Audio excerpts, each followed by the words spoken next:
Hi friends, welcome to YAS info channel. Friends, ఈరోజు మీ అందరికీ ఈ వీడియోలో ఇప్పుడే వచ్చినటువంటి ఒక బ్రేకింగ్ న్యూస్ అప్డేట్ గురించి చెప్పడానికే ఈ యొక్క వీడియోని అయితే చేయడం అయితే జరుగుతుందండి.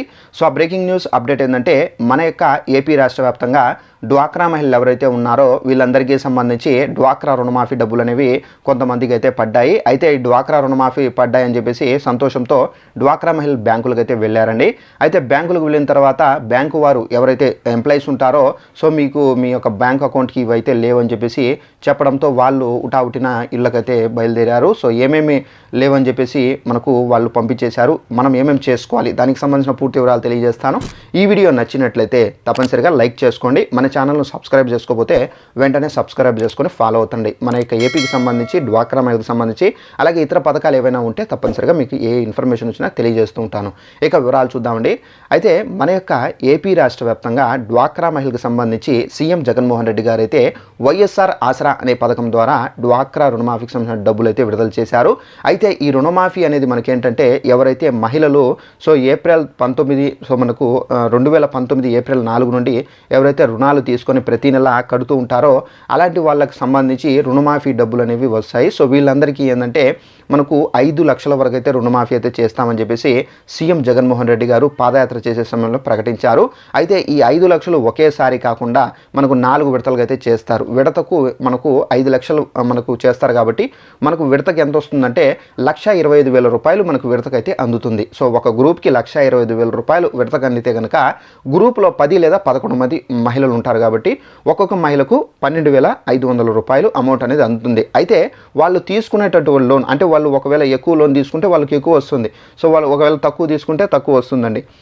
ఈ 12,500 మీరు చెప్పారే మాకు అంత రాలేదే మీకు ఎక్కువ వచ్చిందని చెప్పేసి చాలామంది ఒక డౌట్లు అయితే ఉంటారు. సో మీరు తీసుకున్న లోన్ని బట్టి వాళ్ళైతే టాలీ చేసి వేస్తారు. అయితే మనకు ఈ డ్వాక్రా రుణమాఫీకి సంబంధించి ఈసారి అయితే రుణమాఫీకి సంబంధించిన డబ్బులు అనేవి మనకు గతంలో చూసుకున్నట్లయితే విడుదల చేసిన వెంటనే ఏంటంటే మనకు ఒక వారం రోజులు 10 రోజుల్లో మనకు అమౌంట్లు అయితే పడిపోయి సో డ్వాక్రా మహిళలు బ్యాంకులకు వెళ్ళి ఆ అమౌంట్ అనేది విత్డ్రా చేసుకొని తీసుకొని వచ్చి వాడుకునేవాళ్ళు.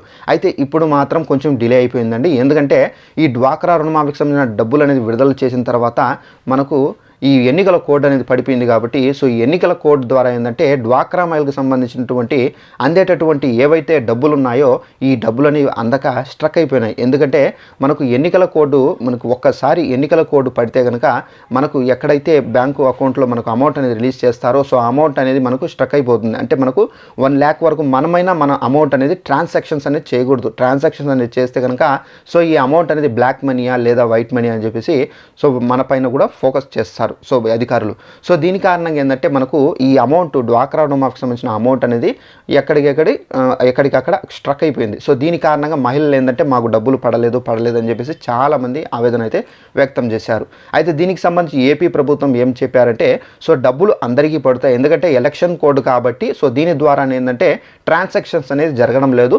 సో మా ఎన్నికల కమిషన్ ఇప్పుడు పర్మిషన్ ఇచ్చింది కాబట్టి సో మేమైతే ఈ డబ్బులు అనేవి త్వరలోనే అంటే ఎన్నికలకు ముందే మీకైతే జమ అయ్యే విధంగా మేము రిలీజ్ చేస్తామని చెప్పేసి మనకు ప్రభుత్వం నుండి కూడా ఒక అప్డేట్ అయితే వచ్చింది.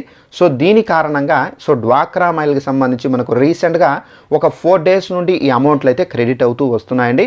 అయితే ఈ అమౌంట్ అనేది క్రెడిట్ అయింది. సో చాలామంది ఏంటంటే మాకు అమౌంట్ పడిపోయిందని చెప్పేసి సో గ్రూపులు బ్యాంకులకు వెళ్ళారండి. బ్యాంకులకు వెళ్ళిన తర్వాత బ్యాంక్ అధికారులు ఏం చెప్తున్నారంటే మీ బ్యాంక్ అకౌంట్కి ఇవి లేవు, తప్పనిసరిగా ఇవి చేసుకుంటేనే మీ అమౌంట్ అనేది పడుతుంది, పడిన తర్వాత మేము టాలీ చేసి మీకు అమౌంట్ అనేది ఇస్తామని చెప్పేసి వాళ్ళైతే చెప్తున్నారు. సో వాళ్ళు ఏంటంటే డాక్యుమెంట్స్ వాళ్ళ చేతిలో అంటే మహిళలు బ్యాంకులకు వెళ్ళేటప్పుడు డాక్యుమెంట్స్ అనేది తీసుకొని వెళ్ళలేదు. సో దీని కారణంగా వాళ్ళు డాక్యుమెంట్స్కి సంబంధించి ఇళ్లకు పరుగులు తీశారు. అంటే ఇంటికి వెళ్ళి సో డాక్యుమెంట్ తీసుకొని వస్తామని చెప్పేసి ఇళ్ళకైతే వచ్చేసారు.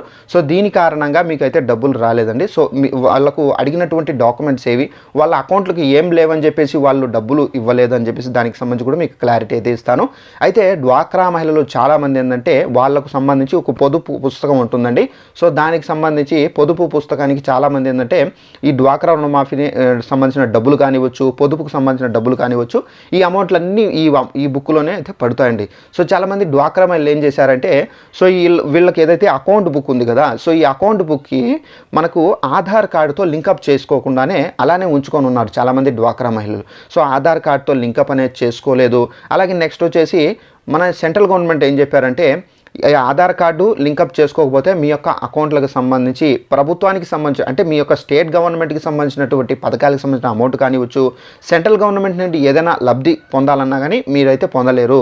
తప్పనిసరిగా ఆధార్తో లింకప్ చేసుకోవాలి. అలాగే ఆధార్తో లింకప్ చేసుకున్న తర్వాత నెక్స్ట్ మీరు ఇప్పుడు ప్రజెంట్ ఏదైతే మొబైల్ నెంబర్ యూజ్ చేస్తున్నారో, చాలామంది మహిళలు ఒక్కొక్క మొబైల్ నెంబర్ యూజ్ చేస్తారు, దాన్ని అంటే అది యూజ్ చేసి పడేస్తారు, మళ్ళీ వేరే నెంబర్ తీసుకుంటారు. సో ఈ విధంగా ఏంటంటే నెంబర్ అనేది చేంజ్ అయిపోయి ఉంటుంది. సో దాని ద్వారా ఏంటంటే మీకు అమౌంట్ పడినట్టుగా కూడా మీకు మెసేజ్ రావు. సో దీని కారణంగా ఆందోళన చెందుతారు. ఇప్పుడు మీరు ఏదైతే మొబైల్ నెంబర్ యూజ్ చేస్తున్నారో ఆ మొబైల్ నెంబర్నే లింకప్ చేయండి. సో లింకప్ చేసిన తర్వాత నెక్స్ట్ మీకు థర్డ్ పాయింట్ చూసుకున్నట్లయితే మీ యొక్క బ్యాంక్ అకౌంట్కి ఎన్పిసిఐతో లింకప్ చేయాలండి. ఎన్పిసిఐ అనేది ఇది మోస్ట్ ఇంపార్టెంట్ అండి. ఎందుకంటే మనకు లాస్ట్ ఇయరే మనకు సెంట్రల్ గవర్నమెంట్ ఈ రూల్ అనేది విడుదల చేశారు. ఎన్పిసిఐతో అంటే మీకు ఒక పేరు మీద 4-5 అకౌంట్లు ఉన్నా కానీ ఎన్పిసిఐతో ఒకే అకౌంట్ అవుతుంది. సో ఎన్పిసిఐతో మీరు లింకప్ చేయాలి. ఎన్పిసిఐతో లింకప్ చేసుకోకపోతే కనుక మీకు ప్రభుత్వానికి సంబంధించిన డ్వాక్రా రుణమాఫీ కానివ్వచ్చు, చేయూత పథకానికి సంబంధించి కానివ్వచ్చు, అలాగే ఇతర ఏ పథకానికి సంబంధించిన అమౌంట్ అనేది పడదు. అక్కడ నుండి గవర్నమెంట్ విడుదల చేసి ఉంటుంది. మీ పేరు పైన ఇది అంటే మీ యొక్క అకౌంట్ క్లియర్గా ఉన్నా కానీ అంటే మీరు ఎలిజిబుల్ ఉన్నా కానీ మీకు అమౌంట్ అనేది పడదండి. సో మీరు ఎప్పుడైతే ఎన్పిసిఐతో లింకప్ చేస్తారో సో అప్పుడే మీకు అమౌంట్ అనేది పడుతుంది. ఎందుకంటే ఈ ప్రాబ్లం అనేది నేను ఫేస్ చేశాను కాబట్టి చెబుతున్నానండి. ఎన్పిసిఐతో లింకప్ చేయాలి, ఆధార్తో లింకప్ చేయాలి, మొబైల్ నెంబర్ లింకప్ చేయాలి. ఇవన్నీ మీరు లింకప్ చేసి మీ యొక్క బ్యాంకులో మెయింటెనెన్స్ బ్యాలెన్స్ కూడా మీరు మెయింటెనెన్స్ చేయాలి. మనకు స్టేట్ బ్యాంకులో మినిమం 2000 ఎగ్జాక్ట్రా 2500. సో ఈ విధంగా మీరు మెయింటెనెన్స్ చేయాలి. ఒకవేళ మీరు మెయింటెనెన్స్ చేయకపోతే వాళ్ళు అకౌంట్ అనేది డియాక్టివేట్లో పెట్టేస్తారు.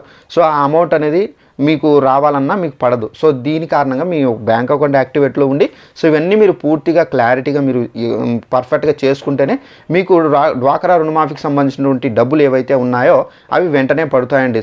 చాలామంది డ్వాక్రా మహిళలు ఈ ఆధారు అలాగే తమ యొక్క మొబైల్ నెంబర్లు అలాగే నెక్స్ట్ ఎన్పిసిఐతో లింకప్ చేసుకోకుండా సో దీని కారణంగానే బ్యాంకు వారు ఏంటంటే మీకు డబ్బులు పడ్డాయి కానీ మేము ఇవ్వలేకపోతున్నాము. సో ఈ విధంగా మీరు లింకప్ చేసుకోవాలి, ఆధార్ కార్డు తీసుకురండి అని చెప్పేసి చెప్పడంతో డ్వాక్రా మహిళలందరూ ఇళ్లకు వెళ్ళి ఈ ఆధార్కి సంబంధించిన కాపీలు తీసుకొని వచ్చి లింకప్ చేసుకుంటున్నారు. తప్పనిసరిగా మీరు ఇలాంటి ప్రాబ్లం ఫేస్ చేయకూడదంటే వెంటనే మీరు డబ్బులు పడ్డాయని తెలిసినప్పుడే మీరు ఆధార్ కార్డుతో పాటుగా పాన్ కార్డు నెక్స్ట్ వచ్చేసి మీ యొక్క మొబైల్ నెంబరు అన్నీ మీరు తీసుకొని వెళ్ళండి. తీసుకొని వెళ్ళిన తర్వాత ఒకవేళ లింకప్ చేసుంటే ఓకే, నో ప్రాబ్లం. ఒకవేళ మీరు లింకప్ చేసుకోలేదు, వెంటనే లింకప్ చేసుకోండి అంటే మీరు అప్పటికప్పుడే మీ యొక్క ఆధార్ ఏదైతే ఉందో ఆ ఆధార్ నెంబర్ ఇస్తే కనుక వాళ్ళు లింకప్ చేస్తారు. అలాగే ఎన్పిసిఐ ఏదైతే ఉందో ఆ ఎన్పిసిఐ ఇస్తే కనుక వాళ్ళు మీకు ఎన్పిసిఐ చేసిస్తారు. సో ఈ విధంగా చేసుకుంటే కనుక మీకు డ్వాక్రా రుణమాఫీకి సంబంధించే కాదండి, ఇతర ఏ పథకాలకు సంబంధించి మీరు అప్లై చేసుకున్నా కానీ మనకు వైఎస్ఆర్ చేయూత పథకానికి సంబంధించి కావచ్చు అలాగే ఇతర ఏ పథకాలకు సంబంధించిన అమౌంట్ కానివ్వండి మీకు డైరెక్ట్గా అమౌంట్ అనేది మీ యొక్క బ్యాంకుల్లో పడిపోతుందండి. సో ఇదండి మనకు ఉన్నటువంటి డ్వాక్రా రుణమాఫీకి సంబంధించి ఉన్నటువంటి లేటెస్ట్ ఇన్ఫర్మేషన్. ఈ వీడియో నచ్చినట్లయితే లైక్ చేసుకోండి. ఇలాంటి అప్డేట్స్ తెలుసుకోవాలంటే తప్పనిసరిగా మన ఛానల్ను సబ్స్క్రైబ్ చేసుకొని ఫాలో అవుతండి. ప్రతి చిన్న ఇన్ఫర్మేషన్ తెలియజేస్తూ ఉంటాను. Thanks for watching this video. All the best.